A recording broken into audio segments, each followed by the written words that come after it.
I have a great analogy and story for everyone who is struggling with the "I can't" phrase, and that automatically thinks about this when you're trying something new, or you're asking someone for advice or asking questions and you just feel like you can't do something.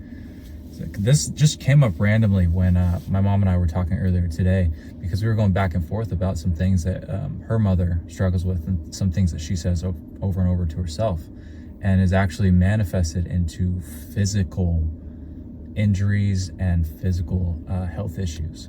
So I wanted to share it with you guys. So we were just kind of going back and forth about how, actually, you can think about it like this. So picture really quick, it's like a Nintendo 64. You know the controller? It had that up, down, left, right, and then just the simple buttons like A and B, and that's all you would have to use. You could just picture like playing with your friend or your siblings or whoever. You're playing Super Mario Brothers, right? You're playing this game and you're taking your turn, and you know, you're going, you're hitting B, you're jumping, you're hitting A, doing whatever you need to do, and the friend next to you is watching you play. He's like, "Oh my God, you're really good at this. How are you doing that? How are you jumping?" And you just look at him like, you just hit B. What do you mean? It's right here. You just click the button. He's like, "Oh no, I can't do that. That's too hard. I can't do that. That doesn't make sense." No, I can't do that. So he takes his turn, never hits the button. And of course he doesn't make it very far, because you kind of need to hit the button to go get to certain places in the game. So you keep going back and forth, and one's excelling and one's staying kind of the same. And as time goes on, you keep playing this game with your friend, keeps asking the same questions, or eventually he just gives up and doesn't want to do it anymore. And you beat the game. You get all these accolades and these achievements and everything, and it's amazing. He's like, "Well, how did you do that? I don't understand." And eventually he just gives up. He's like, "Okay, fine. You know what? Fine. You want to hit this button? Fine." And you know what? That whole time he wasn't hitting that button, there's a bunch of dust all over it. It's sticky. It's probably kind of just not really doing anything because it hasn't been used.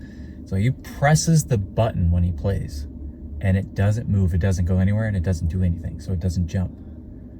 And he goes, "See, I told you I couldn't do it."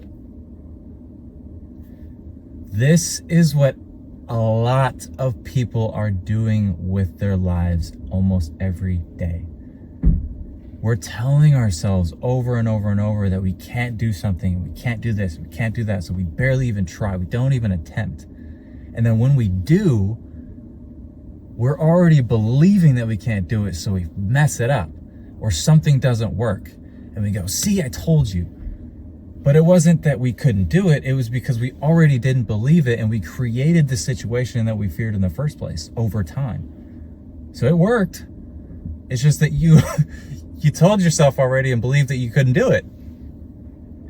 And we're seeing this. My mom and I were listening to this analogy as we were talking, and we were thinking back and forth like, "Oh my God, this is why so many of our family members have so many physical surgeries, so many physical health problems, because over and over they have certain beliefs and certain phrases going around in the back of their head that are just nonstop circling and causing a lot of stress, a lot of anxiety." And of course, we all know how much stress and anxiety can have a huge effect on our physical health. So that was the analogy that we came up with earlier today. Just want to share it with you guys.